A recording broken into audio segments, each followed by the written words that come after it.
నమస్కారం, G news కి స్వాగతం. నేను మీ సంతోష్. ఈ రోజు వార్తల్లోని విశేషాలు. విశాఖపట్నానికి చెందిన తహసీల్దార్ రమణయ్య గత ఏడాది ఫిబ్రవరి 2వ తేదీన హత్యకు గురయ్యారు. ఈ నేపథ్యంలో రమణయ్య కుటుంబాన్ని ఆదుకుంటామని, రమణయ్య కుటుంబానికి తెలుగుదేశం పార్టీ అండగా ఉంటుందని ఎన్నికల ముందు ప్రస్తుత రాష్ట్ర వ్యవసాయ శాఖ మంత్రి అచ్చెన్నాయుడు హామీ ఇచ్చారు. ఇచ్చిన మాట నిలబెట్టుకుంటూ హత్యకు గురైన రమణయ్య భార్య అనూషను డిప్యూటీ తహసీల్దార్గా నియమిస్తూ ప్రభుత్వం ఉత్తర్వులు జారీ చేసింది. రమణయ్య భార్య అనూషకు కారుణ్య నియామకంలో భాగంగా డిప్యూటీ తహసీల్దార్గా నియమించేందుకు మంత్రి అచ్చెన్నాయుడు ప్రత్యేకంగా కృషి చేశారు. తమను ఆదుకొని న్యాయం చేసినందుకు మంత్రి అచ్చెన్నాయుడుకు ప్రభుత్వానికి డిప్యూటీ తహసీల్దార్ అనూష కృతజ్ఞతలు తెలియజేశారు. వ్యవసాయ రంగాన్ని డిజిటలైజేషన్ చేసి సేవలు మరింత సులభతరం చేసే సంకల్పంతో ప్రభుత్వం రైతులకు 14 అంకెలతో కూడిన ప్రత్యేక విశిష్ట గుర్తింపు సంఖ్య యూనిక్ ఐడి ఆధార్ కార్డు తరహాలో అందించనున్నదని జిల్లా కలెక్టర్ స్వప్నిల్ దినకర్ పున్కర్ తెలిపారు. జిల్లాలో సొంత భూమి కలిగిన ప్రతి రైతుతోనూ ఫార్మర్ రిజిస్ట్రీ ప్రక్రియ పూర్తి చేయించాలని అన్నారు. శ్రీకాకుళం కలెక్టర్ కార్యాలయంలో జాయింట్ కలెక్టర్ ఫర్మాన్ అహ్మద్ ఖాన్తో కలిసి పలు శాఖల జిల్లా స్థాయి అధికారులతో మంగళవారం సమావేశం నిర్వహించారు. ఈ సమావేశానికి వీడియో కాన్ఫరెన్స్ ద్వారా జిల్లాలోని వివిధ మండల స్థాయి అధికారులు, మున్సిపల్ కమిషనర్లు హాజరయ్యారు. ఈ సందర్భంగా జిల్లా కలెక్టర్ ఆయా మున్సిపాలిటీల కమిషనర్లు, మండల అధికారులతో సమావేశంలో భాగంగా గ్రామ సచివాలయాల పనితీరు, పల్లె పండుగ, ఉపాధి హామీ పని దినాలు, ప్రధానమంత్రి సూర్యఘర్ యోజన, పారిశుద్ధ్యం, స్వర్ణ పంచాయతీ, సీజనల్ వ్యాధులు, ధాన్యం సేకరణ, రెవెన్యూ సర్వేలు, రీసర్వే ఫిర్యాదులు, లోకాయుక్త కేసులు, గ్రీవెన్స్ ఫిర్యాదుల అంశాలపై సమీక్ష నిర్వహించారు. కలెక్టర్ మాట్లాడుతూ గ్రామ సచివాలయాల్లో బయోమెట్రిక్ విధానాన్ని సమర్థవంతంగా అమలు చేయాలని, సేవల నాణ్యతను మెరుగుపరచాలని చెప్పారు. ఉపాధి హామీ పథకం కింద కూలీలకు పని ప్రదేశాల్లో తాగునీరు, నీడ వంటి సౌకర్యాలు కల్పించి వేసవి భద్రతా చర్యలు తీసుకోవాలని అన్నారు. ప్రధానమంత్రి సూర్యఘర్ యోజన పథకంపై ప్రజలకు అవగాహన కల్పించాలని, ప్రయోజనాలను వివరించాలని చెప్పారు. స్వర్ణ పంచాయతీ లక్ష్యాలను సాధించేందుకు ప్రణాళికలు రూపొందించాలని, అన్ని గ్రామాలను అభివృద్ధి చేయాలని అన్నారు. ధాన్యం సేకరణ ప్రక్రియను పర్యవేక్షించాలని, రైతులు ఇబ్బంది పడకుండా చూడాలని, రెవెన్యూ సర్వేలు, రీసర్వే ప్రక్రియను వేగవంతం చేయాలని, ఖచ్చితమైన సమాచారం నమోదు చేయాలని ఆదేశించారు. భూ వివాదాలను పరిష్కరించడానికి చర్యలు తీసుకోవాలని, కోర్టు కేసులను తగ్గించాలని, లోకాయుక్త కేసులను సత్వరమే పరిష్కరించాలని, ప్రజా ఫిర్యాదులను నిర్దిష్ట గడువులోగా పరిష్కరించాలని అన్నారు. అతి పురాతన దేవాలయం, కోరిన కోర్కెలు తీర్చే దైవం శ్రీ కాళీయ మర్దన శ్రీ వేణుగోపాల స్వామి దేవాలయమని, ప్రతి ఏటా ఈ స్వామివారికి జాతర అనంతరం కళ్యాణ మహోత్సవం ఎంతో గొప్పదని శ్రీకాకుళం నియోజకవర్గ శాసనసభ్యులు గొండు శంకర్ అన్నారు. శ్రీకాకుళం జిల్లా గారమండలం సాలిహుండంలో వెలిసిన శ్రీ కాళీమర్దన వేణుగోపాల స్వామి దేవాలయంలో కళ్యాణ మహోత్సవంలో శంకర్ దంపతులు పాల్గొన్నారు. ఈ సందర్భంగా ఆయన మాట్లాడుతూ 5వ శతాబ్దానికి చెందిన ఎంతో ప్రసిద్ధి చెందిన వైష్ణవి దేవాలయమని, శాతవాహన కాలంలో ఈ దేవాలయం ప్రతిష్ఠ జరిగిందని, ప్రతి ఏటా భీష్మ ఏకాదశి రోజు జాతర మహోత్సవాలు కనుల పండుగగా జరుగుతాయని, లక్షలాది మంది భక్తులు ఈ దేవాలయాన్ని దర్శించుకుంటారని అన్నారు. కళ్యాణ మహోత్సవంలో పాల్గొనడం గొప్ప అదృష్టంగా భావిస్తున్నామని, ఈ దేవాలయ అభివృద్ధికి రాష్ట్ర ప్రభుత్వం ఎంతో చేసిందని, భక్తులకు ఎటువంటి ఇబ్బందులు లేకుండా అన్ని ఏర్పాట్లు చేయడం జరిగిందని తెలిపారు. వేద పండితుల వేదమంత్రాలు, మంత్రోచ్చారణ మధ్య శాస్త్రయుక్తంగా కళ్యాణ మహోత్సవం జరిగింది. అంతకుముందు స్వామివారికి శంకర దంపతులు ప్రత్యేక పూజలు జరిపారు. ఇది శ్రీ శ్రీ శ్రీ కాళీయమర్దన వేణుగోపాల స్వామి దేవాలయం. భీష్మేకాదశి రోజు ఇక్కడ జాతర జరుగుతుంది. భీష్మేకాదశి జాతర అయిన తర్వాత ఇక్కడ పౌర్ణమి నాడు కళ్యాణం జరుగుతుంది. ముఖ్యంగా ఈ దేవాలయం విశిష్టత ఏంటంటే, ఉభయ తెలుగు రాష్ట్రాల్లో కూడా వేణుగోపాల స్వామి వారి దేవాలయాలు ఉన్నాయి. కానీ శ్రీ శ్రీ శ్రీ కాళీయమర్దన కాళీయుడిని మదించే దేవాలయం 2 రాష్ట్రాలు ఇది ఒక్కటే. ముఖ్యంగా ఈ భగవంతుని మీద నమ్మకం భక్తులకి, ఎందుకంటే ఈ కాళీమర్దన వేణుగోపాల స్వామి భక్తులు కోరిన కోరికలు తీరుస్తున్నాడనే విపరీతమైన నమ్మకం. అందువల్లే ప్రతి సంవత్సరం భక్తుల యొక్క తాకిడి పెరుగుతుంది. అలాగే ముఖ్యంగా ఇక్కడ మాకు ఎంపీ రామ్మోహన్ నాయుడు గారు ఈ కొండకి 1,25,00,000 రూపాయలు రోడ్డు, 40 లక్షల రూపాయలు సోలార్ లైటింగ్ ఇచ్చారు. దానివల్ల నేను ఒక ధర్మకర్తగా రామ్మోహన్ నాయుడికి శ్రీరాముడికి భక్తుడిగా అయిపోయాను. ముఖ్యంగా మాకు ఒక ఆలోచన ఉంది. ఇప్పుడు స్థానిక ఎమ్మెల్యే గొండు శంకర్ గారికి కూడా మాకు కొన్ని కోరికలు కోరడం జరిగింది. అలాగే ఆయన కూడా మా కోరికలు తీరుస్తాడని నమ్మకం ఉంది. అప్పుడు మేము ఏంటంటే శంకరుడు కూడా భక్తుడు అవుతామనే నమ్మకం మా ఉంది. అయితే ఒక్క నమ్మకం మాత్రం మీ ద్వారా చెప్పగలను, గుండు శంకర్ దేవాలయాల మీద ప్రత్యేక దృష్టి పెడుతున్నారు కాబట్టి తప్పనిసరిగా నేను కోరికలు తీరుస్తారని నమ్మకం నాకు ఉంది. ఆన్లైన్లో సురక్షితంగా ఉండడం అనేది ప్రశాంత జీవితాన్ని గడపడానికి ఆధునిక మంత్రమని జిల్లా కలెక్టర్ స్వప్నిల్ దినకర్ పుణ్కర్ అన్నారు. సైబర్ నేరాలు విపరీతంగా పెరుగుతున్న నేపథ్యంలో ఆర్థిక మోసాలు, డిజిటల్ అరెస్టులు, వ్యక్తిత్వ హననం వంటి నేరాల వల్ల కలిగే శారీరక, మానసిక ఇబ్బందులను నివారించడానికి ప్రతి ఒక్కరూ అప్రమత్తంగా ఉండాలని సూచించారు. భారత ప్రభుత్వ ఎలక్ట్రానిక్ సమాచార సాంకేతిక మంత్రిత్వ శాఖ ఫిబ్రవరి 11వ తేదీన చేపట్టిన సురక్షిత అంతర్జాల దినోత్సవం సందర్భంగా జాతీయ ఇన్ఫర్మేటిక్స్ సెంటర్ శ్రీకాకుళం, ఆంధ్రప్రదేశ్ సంయుక్తంగా ఒక కార్యక్రమాన్ని నిర్వహించాయి. కలెక్టర్ కార్యాలయంలో జరిగిన ఈ కార్యక్రమంలో ఆయన మాట్లాడుతూ సైబర్ నేరాల పట్ల ప్రజలకు అవగాహన కల్పించడం చాలా ముఖ్యమని అన్నారు. సైబర్ నేరాల బారిన పడకుండా ఉండాలంటే వ్యక్తిగత సమాచారాన్ని ఇతరులతో పంచుకోకూడదని, అనుమానాస్పద లింకులపై క్లిక్ చేయకూడదని, బలమైన పాస్వర్డ్లను ఉపయోగించాలని సూచించారు. ఈ కార్యక్రమంలో జిల్లా ఎన్ఐసి అధికారి కిరణ్ కుమార్ సురక్షిత ఇంటర్నెట్ వినియోగంపై ప్రజెంటేషన్ ఇచ్చారు. అదనపు జిల్లా సమాచార ఎన్ఐపిసి అధికారి విజయ్ బాబు, నెట్వర్క్ ఇంజనీర్ శ్రీరామ్ ప్రకాష్, ఈ office technical associate Kishore Kumar, ఇతర అధికారులు పాల్గొన్నారు. తహసీల్దార్లు, ఎంపీడీఓలు, ఇతర సిబ్బంది వీడియో కాన్ఫరెన్స్ ద్వారా ఈ కార్యక్రమంలో పాల్గొన్నారు. గౌరవ ఆంధ్రప్రదేశ్ రాష్ట్ర న్యాయ సేవాధికారి సంస్థ అమరావతి వారి ఆదేశానుసారం చైర్మన్ కమ్ జిల్లా ప్రధాన న్యాయమూర్తి, జిల్లా న్యాయ సేవాధికారి సంస్థ గౌరవ జునైద్ అహ్మద్ మౌలానా వారి సూచనల మేరకు కార్యదర్శి కమ్ సీనియర్ సివిల్ జడ్జ్, జిల్లా న్యాయ సేవాధికారి సంస్థ గౌరవ్ ఆర్ సన్యాసి నాయుడు స్థానిక అంపోల్ జిల్లా జైలును సందర్శించారు. ఖైదీల సత్ప్రవర్తన మీద మెలగాలని, అలాగే వారి యొక్క బెయిల్ పిటిషన్లు ఇప్పటి వరకు పెట్టిన వారికి దరఖాస్తులు తీసుకున్నారు. జైల్లోని ముద్దాయిలకు HIV, HCV మెడికల్ టెస్టులను ఏర్పాటు చేసి వారి యొక్క వైద్య స్థితిగతులను తెలుసుకున్నారు. ఆహారం పరిశీలించి పరిసర ప్రాంతాలను సందర్శించి తగు సూచనలు అందజేశారు. ఈ కార్యక్రమంలో DPM Adilingam, jailer Diwakar Naidu, prison programmer P. Devi పాల్గొన్నారు. అన్నదాతలకు కొండంత అండగా ఉండాలనే ఉద్దేశంతో ప్రధానమంత్రి నరేంద్ర మోడీ సారథ్యంలో కేంద్ర ప్రభుత్వం రైతులకు అందిస్తున్న సంక్షేమ పథకాలను వారికి మరింత చేరువ చేసేందుకు ఆధార్ తరహా ప్రత్యేక విశిష్ట గుర్తింపు కార్డులు 14 సంఖ్యలతో కూడినవి జారీ చేస్తోంది. ఇది వ్యవసాయ, రైతు సంక్షేమ మంత్రిత్వ శాఖ సమన్వయంతో రాష్ట్ర వ్యవసాయ శాఖ చేపడుతున్న బృహత్తర కార్యక్రమాలని శ్రీకాకుళం జిల్లా వ్యవసాయ శాఖ joint director Korada Trinathaswamy Zee న్యూస్తో చెప్పారు.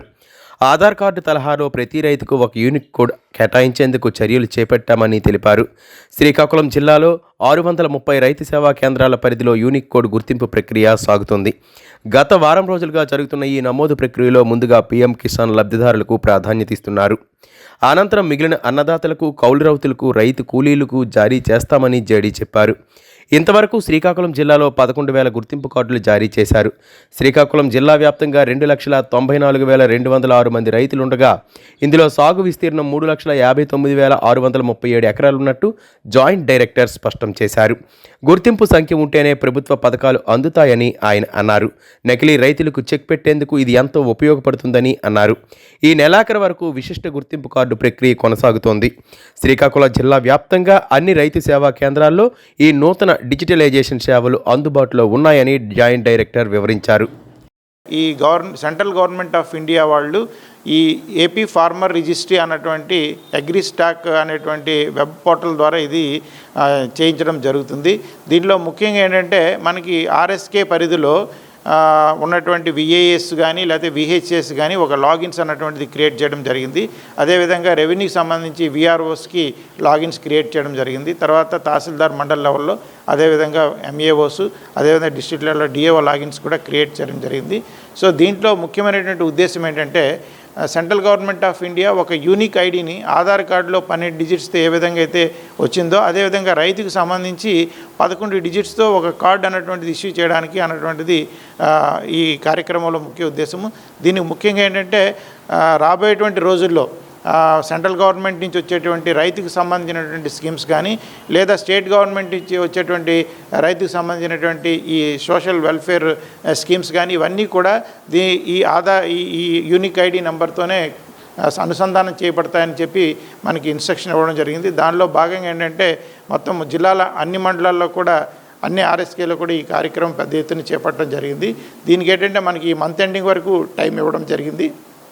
ముఖ్యంగా ఏంటంటే రైతు సోదరులు ఎవరైతే సొంత భూమి ఉన్నటువంటి రైతులు ఉన్నారో వాళ్ళు ఏంటంటే ముఖ్యంగా వాళ్ళ యొక్క ఆధార్ కార్డు, అదేవిధంగా ఆధార్ లింక్ అయినటువంటి మొబైల్ నంబరు, మొబైలు, అదేవిధంగా సర్వే నెంబర్స్ ఉన్నటువంటి అడంగల్ కాపీ కానీ పాస్బుక్ కానీ మన వ్యవసాయ సహాయకులు ఆర్ఎస్కి ఇన్ఛార్జెస్ దగ్గరికి వెళ్తే వాళ్ళు దాన్ని బేస్ చేసుకుంటూ ఈ అగ్రిస్టాక్ అనేటువంటి యాప్ ద్వారా వాళ్ళ లాగిన్ నుంచి డేటా అన్నటువంటిది పెట్టి వాళ్ళకి ఇది అన్నటువంటిది కార్యక్రమం అన్నటువంటిది రిజిస్ట్రేషన్ అన్నటువంటిది చేయించడం జరుగుతుంది. తెలుగు పాట ఉన్నంతకాలం ఘంటసాల వెంకటేశ్వరరావు సజీవంగా ఉంటారని, ఆయన కీర్తి ఖ్యాతి అజరామరమని వక్తలు పేర్కొన్నారు.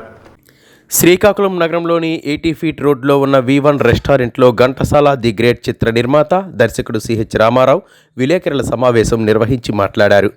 ఘంటసాల గాయకుడిగానే కాకుండా వ్యక్తిత్వం కూడా ఎంతో ఉన్నతమైనదని కొనియాడారు. తెలుగు మాటను, తెలుగు పాటను తనదైన స్వరంతో అలరించిన మహానుభావుడు ఘంటసాలని కొనియాడారు. ప్రపంచంలో ఏ మూలకు వెళ్ళినా తెలుగువారి పెదాలపై నాట్యం చేసేది ఘంటసాల పాటలేనని వివరించారు. భూపై గానగంధర్వుడి గానం వినే అదృష్టం మనకు మాత్రమే దక్కిందని సగర్వంగా చెప్పుకోవచ్చని తెలిపారు. తెలుగు పాట అంతరించిపోతున్న సమయంలో పాటకు జన్మనిచ్చి పెంచి పోషించారని కొనియాడారు. రాష్ట్రంలో ఏ గాయకునిపై పూర్తిస్థాయి నిడివి చిత్రం నిర్మించలేదని, ఆ అవకాశం తమకే దక్కిందని చెప్పారు. ఈ చిత్రంలో గాయకుడు కృష్ణ చైతన్య, యాంకర్ మృదుల నటన ఎంతగానో ప్రేక్షకులను ఆకట్టుకుంటుందని అన్నారు. వారితో పాటు సుమన్, భార్గవి, సాయి కిరణ్ వంటి వారు నటించారని రామారావు వివరించారు. ఈ నెల 14న ప్రేమికుల రోజున మారుతి థియేటర్లో విడుదల చేయనున్నామని, ఒక టికెట్పై ఇద్దరు చూసేందుకు అవకాశం కల్పిస్తున్నామని అన్నారు. ఘంటసాల అభిమానులు, ఆరాధికులు, ప్రజలు సినిమాను ఆదరించి ఆశీర్వదించాలని కోరారు. తొలుత శ్రీకాకుళంలో సినిమాను విడుదల చేసిన అనంతరం రాష్ట్ర వ్యాప్తంగా చైత్రయాత్ర సాగుతుందని అన్నారు. ఘంటసాల గాయకులుగానే కాకుండా సుమారు 100 చిత్రాలకు సంగీత దర్శకులుగా పనిచేయాలేశారని చెప్పారు. సినిమా నిర్మాణానికి ప్రోత్సహించిన పివిఎస్ రామ్మోహన్కు కృతజ్ఞతలు తెలిపారు. ఈ సమావేశంలో ప్రముఖ వ్యాపారవేత్త నటుకుల మోహన్, చక్రవర్తి, గాయకులు బగాది కూర్మారావు, ఈవెంట్ మేనేజర్ సాయిబాబు, మార్గదర్శి శ్రీనివాసరావు, రమేష్ తదితరులు పాల్గొన్నారు. ఇందులో Krishna Chaitanya very famous singer, స్వరాభిషేకము, పాడుతా తీగ ఫేమ్, ఆయన ఘంటసాల పాత్ర వేయడం జరిగింది. మృదుల యాంకర్, పాపులర్ యాంకర్, ఆ కృష్ణ చైతన్య వైఫే. వీళ్ళిద్దరూ రియల్ లైఫ్లో కూడా భార్యాభర్తలుగా నటించడం జరిగింది. ఇంకా సుమన్ను, సాయి కిరణ్, భార్గవి, సుబ్బరాయ్ శర్మ, గుండు సుదర్శను, మంచి ప్యాడింగ్ ఆర్టిస్టులు అందరూ ఉన్నారు.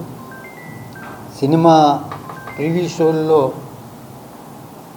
షోలు వేయడం జరిగింది. మంచి స్పందన వచ్చింది.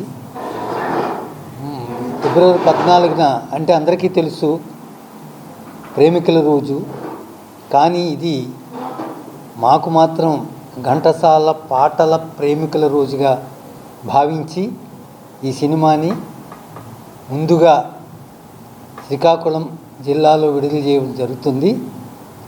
మారుతి థియేటర్లో, శ్రీకాకుళం నగరంలో మారుతి థియేటర్లో 14వ తారీఖున ఉదయం వాడితో ప్రారంభమవుతుంది. మరో ముఖ్యం ఏంటంటే అందరికీ అందుబాటులో ఉండేటట్టుగా, అందరూ చూసే అవకాశంగా ఒక టికెట్ మీద ఇద్దరికి ప్రవేశం ఇవ్వడం జరుగుతుంది. ఈ అవకాశాన్ని అందరూ వినియోగించవలసిందిగా కోరుతున్నాను. శ్రీకాకుళం నగరంలోని బాపూజీ కళామందిర్లో ముత్యాలమ్మ కళానికేతన్ సంస్థ, పీకే ఎంటర్టైన్మెంట్ సహకారంతో 3 రోజుల పాటు నిర్వహించిన తెలుగు రాష్ట్రాల ఆహ్వాన నాటిక పోటీలు మంగళవారంతో ముగిశాయి. చివరి రోజు నిశ్శబ్దమా నీ ఖరీదెంత తెలుగు కళా సమితి విశాఖ, దేవరాగం ఉత్తరాంధ్ర సౌజన్య కళాశ్రవంతి సాంఘిక నాటికలు ప్రదర్శించారు. కళాకారులు, దాతలను ఎమ్మెల్యే గొండు శంకర్ అభినందించారు. ఉత్తమ ప్రదర్శనగా నిశ్శబ్దమా నీ ఖరీదెంత ఎంపికైంది. విశాఖకు చెందిన తెలుగు కళా సమితి ఆధ్వర్యంలో చలసాని కృష్ణప్రసాద్ దర్శకత్వంలో నిశ్శబ్దమా నీ ఖరీదెంత నాటక ప్రదర్శన చక్కగా సాగింది.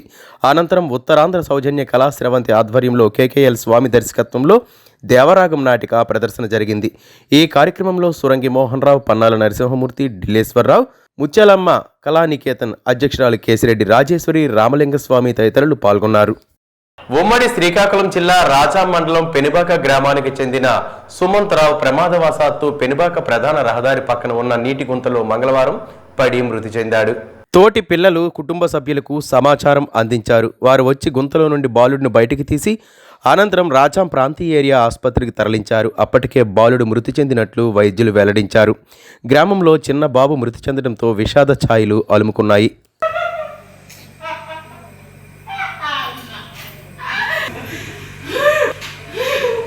ఉమ్మడి శ్రీకాకుళం జిల్లా రాజాం మండలం కొత్తపేట జంక్షన్ వద్ద రోడ్డు పక్కన ఉన్న పాన్ షాప్లోకి ఒక బైక్ దూసుకెళ్లింది.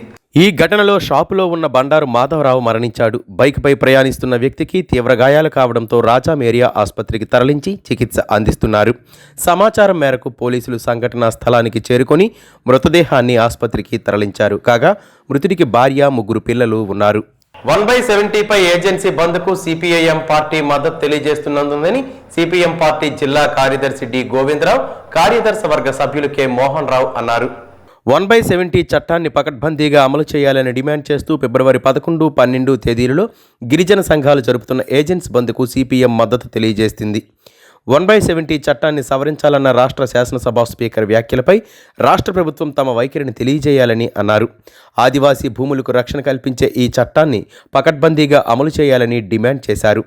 ఏజెన్సీ ప్రాంతం రాజ్యాంగం 5వ షెడ్యూల్ కిందకు వస్తుందని, దీన్ని ధిక్కరించే అధికారం ప్రభుత్వానికి కూడా లేదని అన్నారు. ఇప్పటికే టూరిజం అభివృద్ధి పేరుతో పలు ఉల్లంఘనలు జరుగుతున్నాయని, వీటిని వెంటనే అరికట్టాలని కోరారు.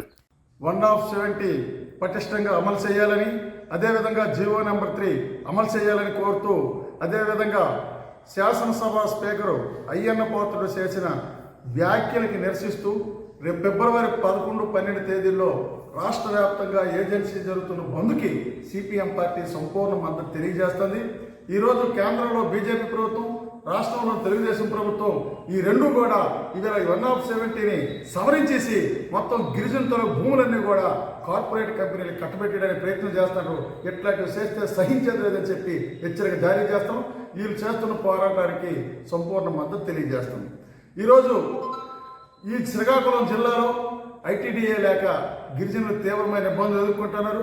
శ్రీకాకుళం జిల్లాలో ఐటీడీఏ ఏర్పాటు చేయాలని, గిరిజన భూములకు రక్షణ కల్పించాలని, అదేవిధంగా అయ్యన్న పాత్రుడు వ్యాఖ్యానించిన వ్యాఖ్యల్ని దానిపై రాష్ట్ర ప్రభుత్వం వైఖరి ఏంటో ప్రకటించాలని చెప్పి మేము డిమాండ్ చేస్తున్నాం. ఈ భవిష్యత్తులోన శ్రీకాకుళం జిల్లాలో ఉండే ఐటీడీఏ నిర్మాణం కోసం సిపిఎం పార్టీ కూడా పోరాటం చేస్తుందని చెప్పి తెలియజేస్తాం. ఉమ్మడి శ్రీకాకుళం జిల్లా పాలకొండ మండలంలో గిరిజన రైతాంగానికి చెందిన 4 పంచాయతీల పరిధిలో 2100 ఎకరాలలో సంవత్సరానికి 2 పంటలు పండించుటకు సాగునీటి అభినందనలతో ఆంధ్రప్రదేశ్ రైతు సంఘం జిల్లా ప్రధాన కార్యదర్శి బుడితి అప్పలనాయుడు డిమాండ్ చేశారు. సాగునీరు ఇచ్చుటగాను జంపరకోట గ్రామం వద్ద పెద్దగడ్డపై అప్పటి ముఖ్యమంత్రి కీర్తిశేషులు ఎన్టీ రామారావు 1988లో 2.5 కోట్ల అంచనా వ్యయంతో ప్రతిపాదించి పనులు చేపట్టగా కాంట్రాక్టర్ నిర్లక్ష్యం వల్ల 2006వ సంవత్సరం వరకు పనులు పూర్తి చేయకపోవడంతో అంచనా వ్యయం పెరిగి సుమారు 17 కోట్లు చేరిందన్నారు. కీర్తిశేషుల రాజశేఖర రెడ్డి అప్పటి ముఖ్యమంత్రిగా ఉన్న సమయంలో 2006వ సంవత్సరంలో ఉమ్మడి రాష్ట్రం హైదరాబాదులో ఉత్తరాంధ్రలో పెండింగ్లో ఉన్న చిన్న నీటి పారుదల, సాగునీటి వనరులకు నిధులను కోరుతూ జరిగిన నిరాహార దీక్ష సందర్భంగా జంపర్కోట్ రిజర్వాయర్ ప్రాజెక్టుకు నిధులు ఇచ్చి పూర్తి చేస్తానని వైఎస్ రాజశేఖర రెడ్డి హామీ ఇచ్చారని అన్నారు. 2025 సంవత్సరం ఫిబ్రవరి నెలలో ఉన్నాం. ఎన్డీఏ కూటమి రాష్ట్రంలో పాలనకు వచ్చింది. మరి జల వనరుల మీద గౌరవ ముఖ్యమంత్రి చాలా అనుభవనీయులు. వారు అనేక అంశాల మీద మాట్లాడుతూ సాగునీటి వనరులు పూర్తి చేయడంలో మా ప్రభుత్వం ముందుంటుందని చెప్తున్నారు. మరి కేంద్ర ప్రభుత్వం కూడా ఆ విధంగా సహాయ సహకారం అందిస్తుందని చెప్తున్నారు. మరి వచ్చే నిధుల్ని అటు అమరావతి అలాగనే పోలవరం తప్ప ఇక్కడ ఉత్తరాంధ్రలో బాగా వెనుకబడిన ప్రాంతాల్లో ఉన్నటువంటి ఒకటైన పార్వతీపురం మన్యం జిల్లా పాలకొండ మండలం గిరిజన గ్రామాలకు ఉపయోగపడే జంపరకోట రిజర్వాయర్ని 1988లో పెట్టారు. ఆ రోజు గౌరవనీయులు కీర్తిశేషులు మరి ఎన్టీ రామారావు గారు శంకుస్థాపన చేశారు. 2.5 కోట్ల రూపాయలు అంచనా వ్యయంతో. ఈ రోజుకి అది 33 కోట్లు చేరింది. ఇప్పుడు ఈ సుమారు 37 సంవత్సరాలు అవుతుంది ఆ పని పూర్తి కాక. మధ్యలో కొంత పనులు పూర్తయ్యాయి. గట్టంతా పూర్తయిన సమయంలో ఉదయ తుఫాను రావడంతో గట్టు మీద నుంచి వరద పారేయడంతో ఈ గట్టు కొట్టేసింది. ఈ ప్రాజెక్టు తాలూకా విలువ ఏంటంటే 4 పంచాయతీల పరిధిలో 2100 ఎకరాలకు ఖరీఫ్ సీజన్లోనూ రబీ సీజన్లోనూ సంవత్సరానికి 2 పంటలు ఇవ్వడానికి కోసం ఈ ప్రాజెక్టుని డిజైన్ చేశారు. ఆ రకంగా ఎంతో ఉపయోగకరమైన ఈ ప్రాజెక్ట్ పనులు నత్తనడక నడిపించడంతో పాటు పాలకులకు సిద్ధి లేక ఈరోజు నిర్లక్ష్యానికి వహిస్తూ ఈరోజు పెండింగ్లో ఉన్నాయి. స్నానాలలోకెల్లా మాఘ స్నానం అత్యంత పవిత్రమైనదని పెద్దలు చెబుతూ ఉంటారు. మాఘ పౌర్ణమి పురస్కరించుకుని శ్రీకాకుళం జిల్లా అంతటా సముద్ర తీరంలో వేలాది మంది భక్తులు స్నానాలు ఆచరించారు. నదులు, సముద్రాలు, ఆఖరికి గుడిలోని కోనేరుల్లో కూడా స్నానాలు పెద్ద ఎత్తున చేశారు. ఇక మాఘ పౌర్ణమి నాడు చేసే సముద్ర స్నానం గురించి చెప్పనే అక్కర్లేదు. ఆషాఢం, కార్తీకం, మాఘం, వైశాఖం అంటూ 4 నెలలు సముద్ర స్నానానికి అనువైనవిగా మన పెద్దలు పేర్కొన్నారు. ఏడాదిలో కనీసం 4 సార్లన్నా సముద్ర స్నానం చేస్తే అందులోని లవణాలు మనకు ఆరోగ్యాన్ని చేకూరుస్తాయన్నది ప్రతీతి. ఈ నిబంధన వెనుక ఉన్న కారణంగా తోస్తుంది. పైగా ఈ 4 నెలల్లోనూ సముద్రపు ఉష్ణోగ్రతలు స్నానానికి తగినట్లుగా ఉంటాయి. మాఘ పౌర్ణమి కేవలం స్నానానికి మాత్రమే కాదు, ఇష్ట దేవతలను అర్చించుకునేందుకు, పితృదేవతలను తలుచుకునేందుకు కూడా అనువైన సందర్భమని చెప్పవచ్చు. ఈ రోజున సూర్యుడిని, మహాలక్ష్మిని పూజించడం వల్ల విశేషమైన ఫలితం లభిస్తుందని చెబుతారు. సూర్య జయంతి కారణంగా మాఘమాసం యావత్తూ సూర్యునికి ప్రీతికరమైనది. అందుకే మాఘ పౌర్ణమి నాడు శ్రీకాకుళం జిల్లా అంతటా భక్తి శ్రద్ధలతో పూజలు, అభిషేకాలు, అర్చనలు చేస్తారు. తండేలు చిత్రం సక్సెస్ గురువారం నగరంలోని ఆర్ట్స్ కళాశాలలో నిర్వహిస్తున్నామని, విజయవంతం చేయాలని చిత్ర నిర్మాత బన్నీవాసు కోరారు. శ్రీకాకుళం నగరంలో నాగావళి హోటల్లో బుధవారం విలేకరుల సమావేశం నిర్వహించారు. ఈ సందర్భంగా వారు మాట్లాడుతూ చిత్రాన్ని విజయవంతం చేసిన అన్ని వర్గాల ప్రజలకు ధన్యవాదాలు తెలిపారు. థియేటర్లో హౌస్ఫుల్ కలెక్షన్లతో కొనసాగడం ఆనందంగా ఉందన్నారు. శ్రీకాకుళం జిల్లాకు చెందిన మత్స్యకారులకు జరిగిన యథార్థ సంఘటన ఆధారంగా చిత్రాన్ని నిర్మించినందుకు అందుకు సహకరించిన వారికి వాసు ధన్యవాదాలు తెలిపారు. విజయోత్సవ సభకు అల్లు అరవింద్, హీరోయిన్లు నాగ చైతన్య, సాయి పల్లవి తదితరులు, సంగీత దర్శకులు దేవిశ్రీ ప్రసాద్ తదితరులు హాజరవుతారని అన్నారు. పాకిస్తాన్లో చిక్కుకొని అనంతరం విడుదలైన 22 మత్స్యకారులను ఈ కార్యక్రమానికి ఆహ్వానించామని పేర్కొన్నారు. సక్సెస్ మీట్కు అనుమతిచ్చిన పోలీసు అధికారులకు ప్రత్యేక అభినందనలు తెలిపారు. చిత్రాన్ని భారీ స్థాయిలో విజయవంతం చేసిన విధంగా విజయోత్సవ సభను కూడా విజయవంతం చేయాలని కోరారు. విలేకరుల సమావేశంలో రచయిత కార్తీక్ ఉన్నారు. మూవీ టీం రేపు సాయంత్రం 5 గంటలకు శ్రీకాకుళం రానుందని పేర్కొన్నారు. మొన్న లాస్ట్ వీక్ ఏదైతే తండేల్ సినిమా రిలీజ్ అయ్యి పెద్ద ఘన విజయం సాధించి థియేటర్లో సక్సెస్ఫుల్గా నడుస్తుందో దాంట్లో ఒక చిన్న పార్ట్ కథని ఇక్కడి నుంచి డి మచిలేశ్వరం అనే గ్రామం నుంచి మేము అందరం కూడా ఇన్స్పైర్ అయ్యి తీసుకోవడం జరిగింది.